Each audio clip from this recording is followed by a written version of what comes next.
be back with you. My name is Skip Lowry. I am coming at you at Facebook Live from Prairie Creek, Redwoods National and State Parks in Humboldt County, California. I am going to give it a minute for people to log on. I'll give you a quick tour of the prairie that I'm standing in, why it's called Prairie Creek, a beautiful prairie. And it has creeks all around it.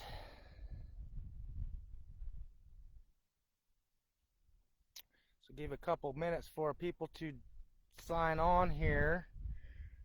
Today our title's Restoration and Restorative Justice. So I'll be talking a little bit about my ideas on restoration and restorative justice.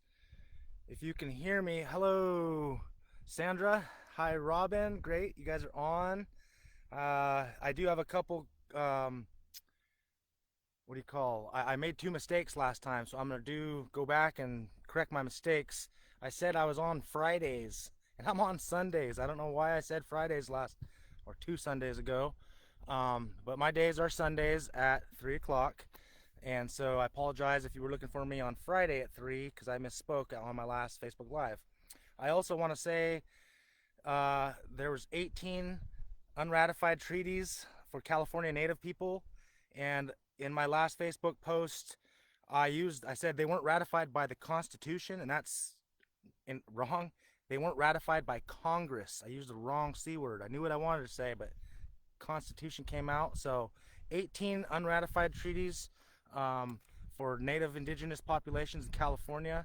So they weren't ratified by Congress, and they never knew that didn't get ratified. So their land was just literally stolen. No deal. So I see a couple people on now. Thank you, Kim and Vicky. Nice to meet you guys and see you. Well, I'm here again at Prairie Creek, and I'm talking a little bit today about restoration and restorative justice, and how you cannot have restoration without restorative justice. It's going to be a brief, quick burst. It's a very deep topic, but we're standing in a very special place, Prairie Creek. So the prairies, Yurok culture, where my family is from, here in Northern California. I'm on ancestral Yurok land. Prairies are very special to us. They're called the footsteps of the Creator. It was really interesting. One time I was in a restoration meeting. We were trying to bring cultural burns back into the communities, because fire was one of the things that they severed our relationship with, and it was the most sustainable and effective and efficient tool for the relationship of resource management and resource relationships. So fire was the primary tool of the old Native Americans. They would burn their fields, they would burn the understory, and they would do it when nature tells you why, for what reason, where to do it. So we consider the prairies the footsteps of the Creator. So you could ask yourself, how do prairies get here in the first place? Because if they weren't managed, if there wasn't a relationship with something going on, prairies would disappear. They are disappearing. Doug firs are encroaching the oak woodlands just north and east of here a little bit. At a rapid scale, we're losing our prairie lands, and that's due to the violent separation of cultural burns, Native people, and their traditional inherent responsibility to bring fire into the footsteps of the Creator. So lightning is one of the boom comes down from the heavens, we say, and lights fires, and that's going to create open spots in the woods. Now, the open spots are where the elk, they graze, they get big, and they're protected there because they can see around them good. There's so much bountifulness in prairies that I can't even go into it. What I want to talk about today is touch on, just really briefly again, is that there are restoration restoration efforts happening right now. Collaborations. There's a Redwood Rising coming on strong. Their goal is to 2/3 of our redwood forests here on national and state park property. We want to restore that to be the future old growth redwoods. So there's lots of energy going into restoring old growth habitats and prairie lands like we see behind me.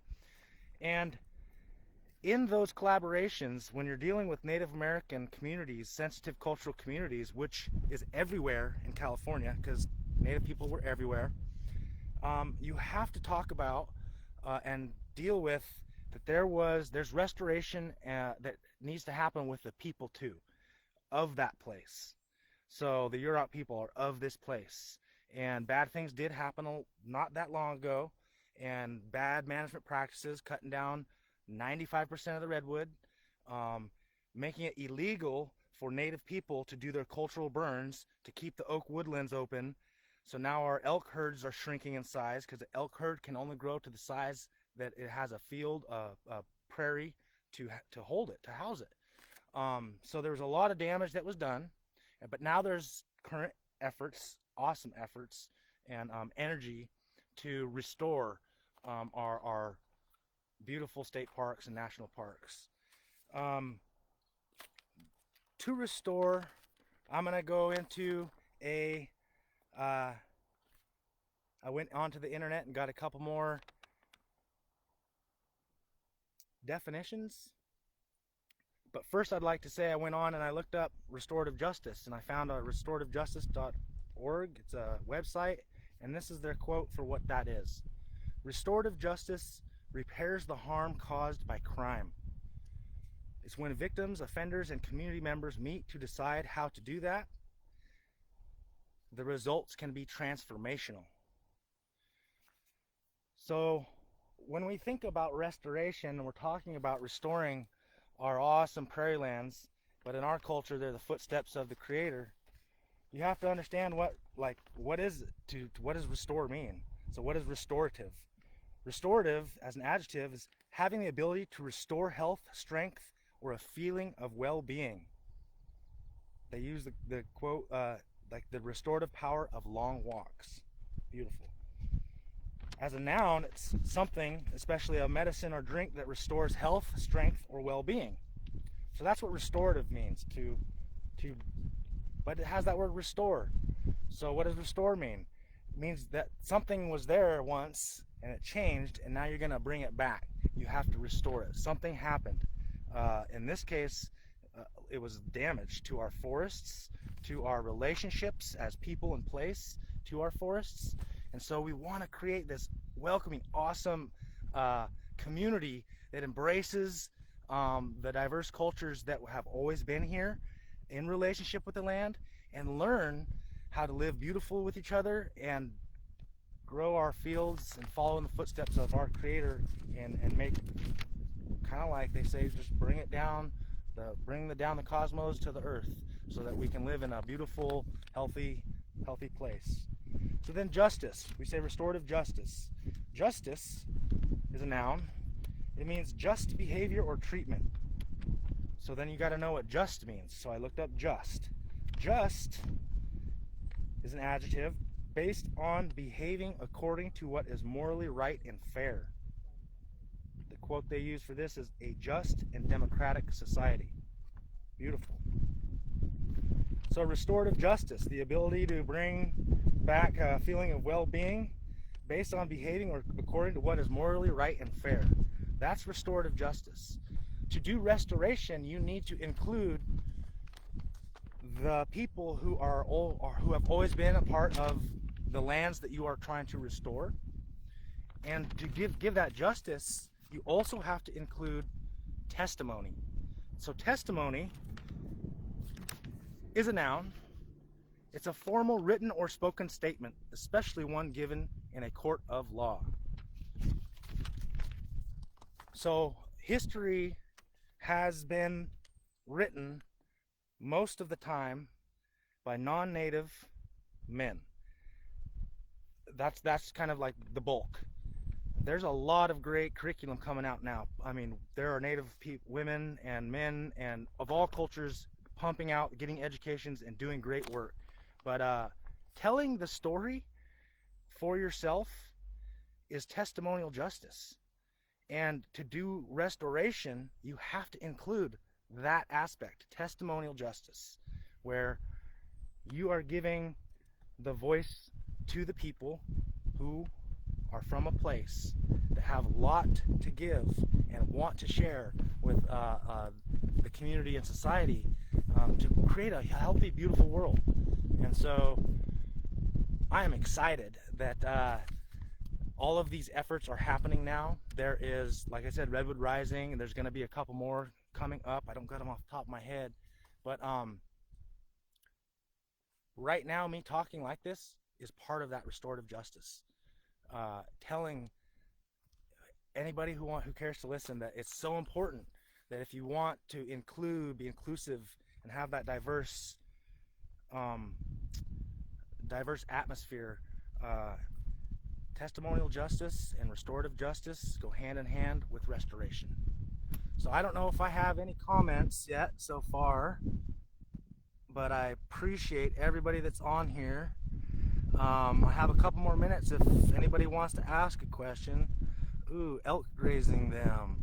There was an elk just over in the campground, and they told me be careful because they might jump out and start heading this way. But right now, there's no elk in our prairies here. Beautiful place. And again, in our culture, the Yurok culture, they say it was so neat. This elder was in the room, and there was these fire people in the room, like CAL FIRE, a bunch of agencies that deal with fire. And I invited this elder. I said, "Man, why are we having this meeting and there's none of our cultural elders here? What's going on?" I called up one of my mentors and said, "Hey, come to this meeting, please. Like, we need your guys' voice. You need to be included in this process."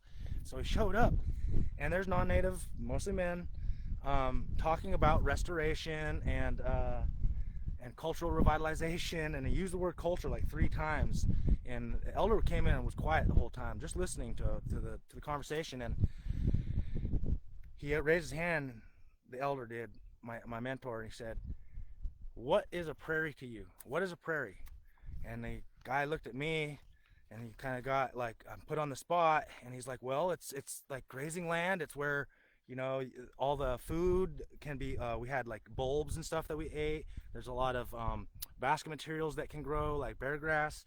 And so he started naming these things that he had learned about, like our cultural stuff a little bit, like, oh, it's important to the Indians, it's this, it's that. But he didn't grow up with the continuity of Yurok spirituality. And so the elders, like, prairies are the footsteps to our creator. And it was so powerful watching CAL FIRE be included in this testimonial justice. And it was transformational, because when they went out into the fields to do their controlled burns, which we eventually did and brought back to the Yurok tribal cultural communities, it was transformational for them, because they got to go out into the fields and understand, like, we are following a spiritual endeavor. We're part of something big and powerful. And I want to invite everybody that's watching to continue watching next week, Sunday at 3.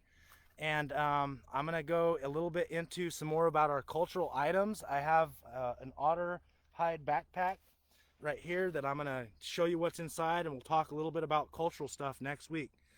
But I just want to let you know that doing this is testimonial justice, and it's part of restoration, and you can't have restoration without testimonial justice and restorative justice. Thank you, guys.